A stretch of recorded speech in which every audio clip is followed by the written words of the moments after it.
Let's talk about multitasking in programs and projects.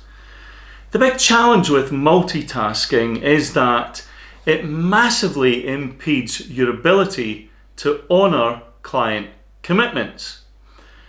Well, let's talk about what multitasking is and what multitasking isn't. You see, most people assume that multitasking is primarily about context switching, getting through half of something, having to put that down and pick up something else. And they'd be right, that is multitasking.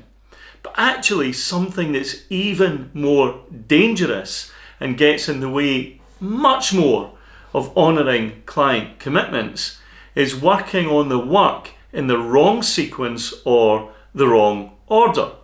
You often see this in agile teams where they'll pick something out of the backlog and not do that thing in the correct sequence.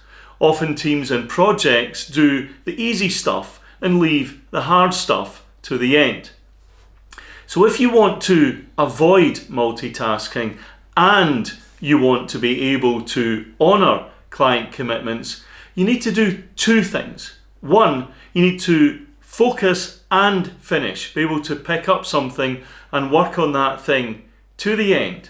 Second, you need to be very, very clear on the sequence of the work that you want to work on and work on things in the right order.